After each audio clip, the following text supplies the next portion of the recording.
ہم مانتے ہیں کہ اللہ رب العالمین نے نبی صلی اللہ علیہ وسلم کو ایک ہی لمحے میں کچھ وقت کے اندر یہ سفر بھی کرا اسراء کا، معراج کا، واپسی ہوئی آپ صلی اللہ علیہ وسلم کی اسی لمحے کے اندر یا تھوڑے وقت کے اندر ہی. تو آج کی سائنس بھی اس بات کو ثابت کرتی ہے. ہم سائنس پر کوئی اپنے دین کو ثابت نہیں کر رہے، لیکن لوگوں کی تسلی کے لیے. آئنسٹائن کا ایک نظریہ ہے جس کو کہتے ہیں تھیوری آف ریلیٹیوٹی، نظریہ اضافت اس کو کہتے ہیں. تھیوری آف ریلیٹیوٹی کا مطلب یہ ہے کہ جی وقت اور زمانہ جو ہے، وقت اور جگہ جو ہے، یہ ایک دوسرے کے ریلیٹیو ہیں. اچھا، اس کی یہ بہت ایک کمپلیکیٹڈ قسم کی تھیوری ہے، لیکن اس کا خلاصہ یہ ہے کہ جب یعنی آپ کسی بہت زیادہ کشش ثقل والی جگہ کے قریب ہوتے ہیں تو آپ کا وقت بہت کم گزرتا ہے، بہت آہستہ گزرتا ہے. اس کی مثال یہ کہ پوری یونیورس کے اندر سب سے زیادہ جو گریوٹی ہے وہ کہا جاتا ہے کہ جی وہ بلیک ہولز کے اندر ہوتی ہے، ٹھیک ہے نا. تو وہ آئنسٹائن کی تھیوری آف ریلیٹیوٹی یہ کہتی ہے کہ جب ایک بندہ بلیک ہول کے پاس ہوگا، وہاں جو اس کا ایک منٹ گزرے گا، ایک منٹ جو اس کا گزرے گا وہ دنیا کے 100 سال کے برابر ہوگا. ایک منٹ اس کا وہاں پر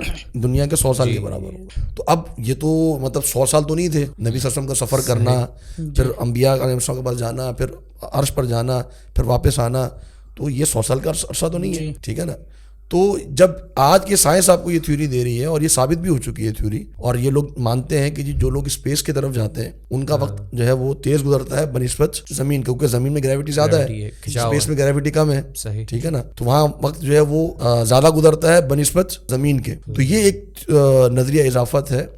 تو صرف کہنے کا مقصد یہ ہے کہ جب یہ چیزیں ہمارے سامنے آتی ہیں سائنس کے تھرو تو ہم اس کو مان لیتے ہیں. بالکل. اچھا، ایک غلطی شیخ اور میں یہاں پہ جو ذکر کرنا چاہ رہا ہوں، ہمارے یہاں عموماً کو نوجوان خاص طور پہ سائنس کو پڑھتے ہیں اور اس کو ریلیٹ کرنے کی کوشش کرتے ہیں. کہتے ہیں کہ نبی صلی اللہ علیہ وسلم نے اسپیڈ آف لائٹ سے سفر کیا، ٹھیک ہے. اسپیڈ آف لائٹ جو ہے آج کی سائنس میں بتاتی ہے تقریباً 3 لاکھ کلومیٹر پر سیکنڈ اس کی اسپیڈ ہوتی ہے، اسپیڈ لائٹ کی جو اسپیڈ ہے. لیکن 3 لاکھ کلومیٹر پر سیکنڈ کی اسپیڈ بھی اگر آپ لگائیں، ٹھیک ہے نا، تو یہ بات غلط ہے کہ ہم یہ بات تصور کریں کہ نبی صلی اللہ علیہ وسلم نے اسپیڈ آف لائٹ سے سفر کیا یا جبریل علیہ السلام اسپیڈ آف لائٹ سے سفر کرتے ہیں. اس کی وجہ کیا ہے؟ وجہ یہ ہے کہ ہمیں سائنس یہ بتاتی ہے کہ اگر کوئی یہاں سے لائٹ جاتی ہے تو وہ ہماری جو سولر سسٹم ہے اس سے باہر نکلتے ہوئے ہی اس کو کئی ماہ اور سال لگ جاتے ہیں. تو یعنی اگر نبی صلی اللہ علیہ وسلم اسپیڈ آف لائٹ سے سفر کرتے تو پہلے آسمان تک پہنچتے ہی اچھا خاصا وقت لگ جاتا. تو لہذا ہم غیبی امور کو اپنے مشاہدے کے امور پر قیاس نہیں کر سکتے ہیں. ہمیں نہیں پتا کہ نبی صلی اللہ علیہ وسلم کو کس اسپیڈ سے سفر کرایا گیا. ہمارا ایمان ہے نبی صلی اللہ علیہ وسلم کو سفر کرایا گیا اور تیز ترین جو براق تھے اس پر سفر کرایا گیا.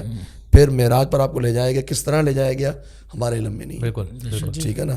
لیکن ہمارا اس پر ایمان ہے. اس میں سے بعض چیزیں ہماری جو ہیں وہ سائنسی تھیوری سے ثابت ہوئی. اس تھیوری سے ہمیں خالی اتنا ہی مل جائے کہ بہت سے لوگ جو ہے وہ اسپیڈ آف لائٹ کو ایک صحیح حقیقت سمجھتے ہیں اور اس کے قائل بھی ہیں، تو وہی ہماری جسے کہتے ہیں نا اس کی دلیل کے لیے کافی ہے. جی بالکل. اس کانسیپٹ کا ہونا اور اس کا درست ہونا یہ کافی ہے. اب کیا وہ اس طرح تھا؟ وہ ہم نے کہہ دیا کہ ہم لوگ اس کے بارے میں ایسی بات نہیں سمجھتے کیونکہ پھر اس کی جو ڈیٹیل ہے وہ میچ نہیں کرتی. اس کی پھر جو ایک فاصلہ اور اس کا جو وقت بنتا ہے. اور اس دور میں جب ناسا کی باتیں شروع ہو گئیں، ہر دوسرا شخص خلائی سفر کی باتیں کر رہا ہے، اب تو یہ اعتراض بالکل ہی اور بھیجا ہو جاتا ہے. اور سب سے بڑھ کر یہ ہے کہ جو ایک ہمارے ایمان کی آواز ہے اور عقیدے کی آواز ہے وہ یہ ہے کہ یہ سفر معراج ہوں یا سارے معجزات ہوں، یہ یعنی نبی علیہ السلام کی ذاتی اختیار، یہ ذاتی قدرت نہیں ہے. ان اللہ علی کل شیء قدیر کی طرف معاملہ لوٹتا ہے. یہ اللہ رب العالمین کا اختیار ہے، آپ کی اللہ رب العالمین کی قدرت ہے اور اس کے بغیر کچھ ممکن نہیں ہے. اور اس کے ذریعے سے اللہ رب العالمین ہی کی توحید اور آپ کے پیغام ہی کو ثابت کرنا مقصود ہے ان سارے واقعات یا معجزات کے ذریعے سے.